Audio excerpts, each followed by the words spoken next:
Welcome back to the Making the Madness YouTube channel. Sean back again for another roster breakdown video. This one is going to be the Michigan Wolverines, and there's no better time than now to do this one considering the news earlier today that Coastal Carolina transfer Devonte Jones has committed to Michigan. Jonathan did a breakdown solely on that, so definitely go check that out if you want to hear only about Devonte Jones.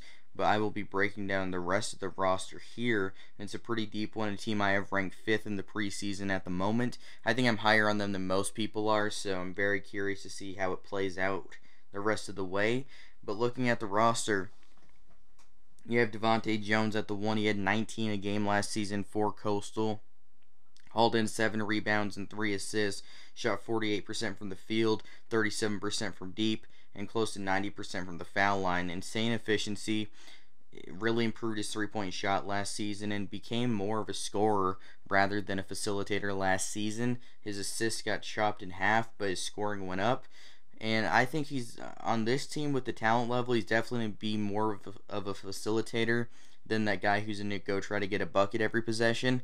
But when he has the opportunity, he's going to try to score. And he was a high-volume guy last year, and he was super efficient. So in a smaller scoring role, I'm very curious to see how high his efficiency could get because it's only going to improve this season, similar to what Mike Smith was. He was never efficient in his days at Columbia, and then last year he became a very efficient player in a much smaller role for the Wolverines.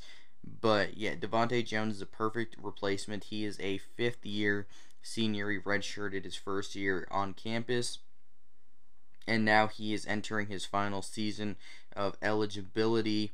Or I guess he has 2 more if he wanted to, but he's also testing the NBA draft waters this year, so I wouldn't expect him to return next year.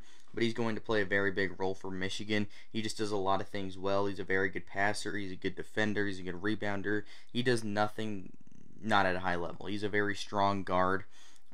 If he drives inside, you're going to have trouble stopping him. He just does everything at a high level. Then at the 2, you have Eli Brooks, who is returning for his 5th season of eligibility. He is utilizing the free year. In his first 2 seasons at Michigan, he didn't provide much on the offensive end, and I didn't think he would ever turn it around, but he's became a really good offensive player the past few seasons. Averaged 10 points a game as a junior, 9 points a game last season, shot 40% from deep, 90% from the foul line. He's just totally changed his game. He was already one of the best defenders in the conference, and now he is a really reliable scoring guard also. He can facilitate a little bit. He's an underrated point guard when he has a ball in his hands. Michigan fans don't really want to see him running the point, but I think he's a very good point guard. We saw that in that UCLA game. He was very good when he was when he had the ball in that role. And I think he's only going to continue to improve as a ball handler and as a facilitator. I think he's going to be one of the more valuable players in the Big Ten this season because of his experience, and he's going to improve so much more on the offensive end this season. And then at the 3, you add one of your 5-star recruits with Caleb Houston, a 6'9" combo forward. He is a really good shooter from outside. He's going to fit into that Isaiah Livers mold really well. Livers was more of a 4-man who could play some 3, but that's not ideal.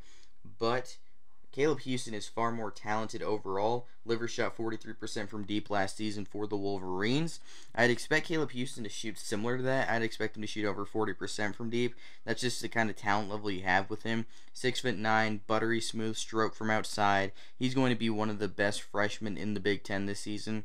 You can't teach that combination of 6'9" and shooting ability at a high level like he has. He's not an insane athlete by any means, but he's a fluid enough athlete where he's able to get to his spots.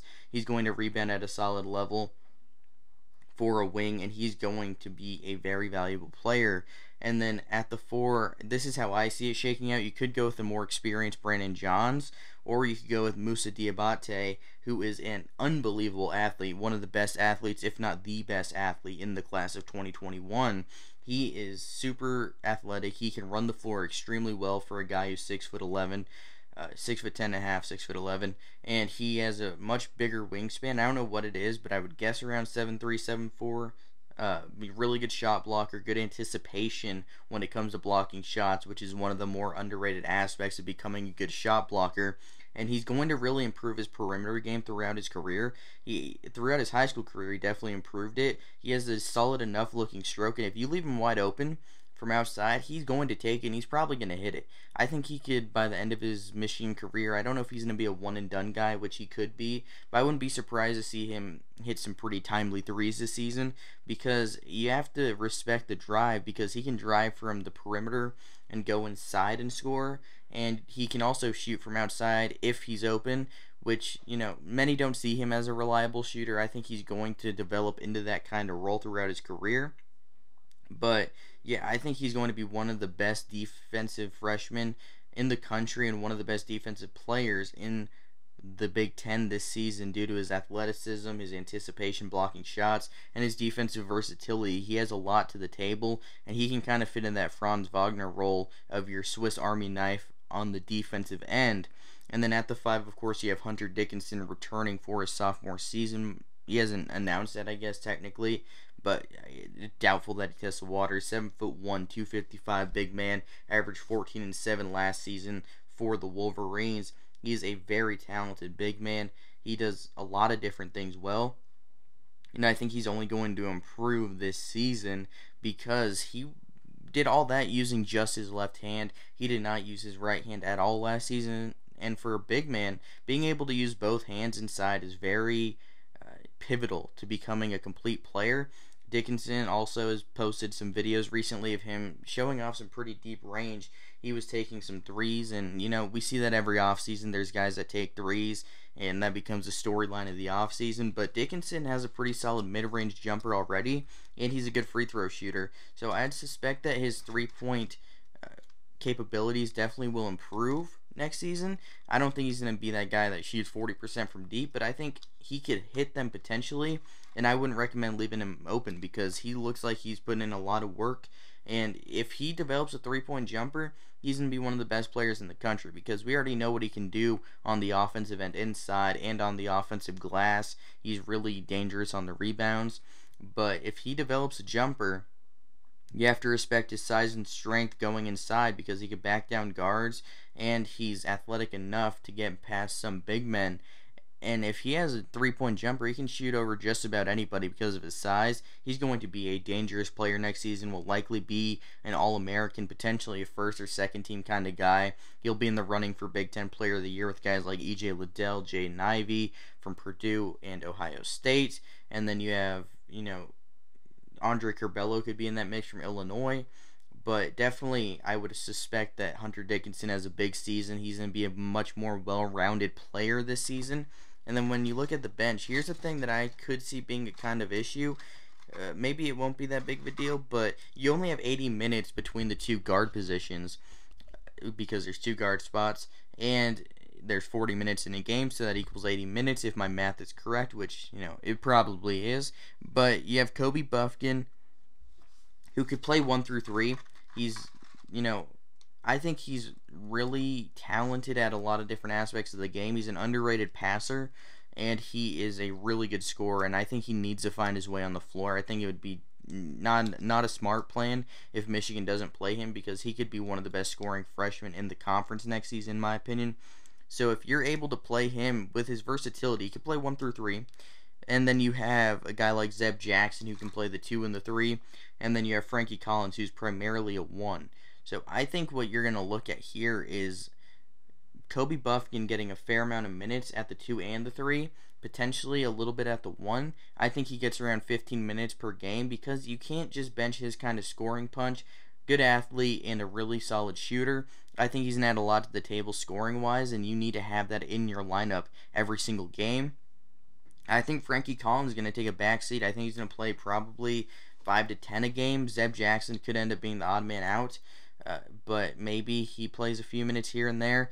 But Frankie Collins is probably going to pick up a few minutes as the backup point guard if they want to see it that way. But you could also do this. Eli Brooks is going to play 30 minutes. Devonte Jones probably going to play 25. So that's 55 right there. You could put 15 to Kobe Buffkin, and that is 70. And then you could put 10 to Frankie Collins, kind of leaving Zeb Jackson not in the rotation, which I could see being a possibility. But having that much depth isn't an issue at all. It's a positive more than a negative, but it's something that Juwan Howard's going to have to play out and see how it works with the players they have.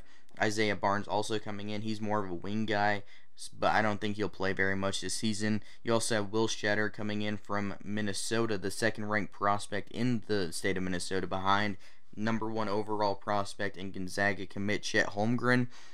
You know, Shetter probably won't play a ton this season. Might redshirt. I don't really know about that part, but he's going to have to learn from a lot of good players. I mean, he's going to learn from Diabate, Dickinson, and Brandon Johns could be, you know, pivotal to teaching Shetter the way of college basketball, especially as a guy that wasn't a super highly touted recruit coming in like Johns wasn't, and he's really been able to find a role throughout his career that kind of could be what Will Shetter's looking at throughout his Michigan career. Then you have Terence Williams, who is mainly a 4. I could see him playing a solid role at some point due to his strength, his defensive ability. I think he adds a lot to the table. He's not much of a shooter right now, but he can score inside. He's strong. He's pretty athletic. He's a good defender, good versatility on the defensive end. I think he's going to play a solid role off the bench this season. And, of course, you have Jace Howard, the son of Juwan Howard. I don't think he's going to play much. And I guess while we're here, we can mention Adrian Nunez, the TikTok star. He's still on the roster for now. If I were him, I probably would stop playing college basketball and just make money off TikTok. But for now, he's still here, so we'll see what ends up happening with Adrian Nunez. He's not going to play at all if he's still on the roster. But it's still a scholarship being taken by a guy who doesn't play.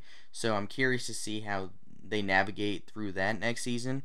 But Michigan's going to be a really good team. They're going to be one of the best rebounding teams in the country, in my opinion, because of the combo of Dickinson and Diabate. Both are fantastic rebounders.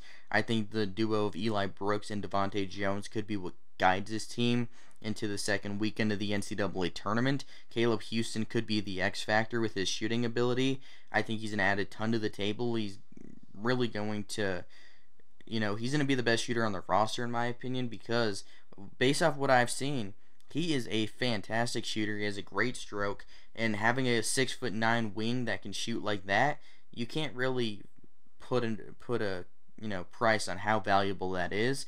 And I think he's definitely going to be one of the better freshmen in the country next season. Michigan's going to be really good. They are going to potentially win the Big Ten. They'll be in the mix with teams like Purdue, Indiana, Illinois, Michigan State. They'll kind of all be in that mix next season. But definitely thanks for checking out the video. Like and subscribe. Until next time, have a good one.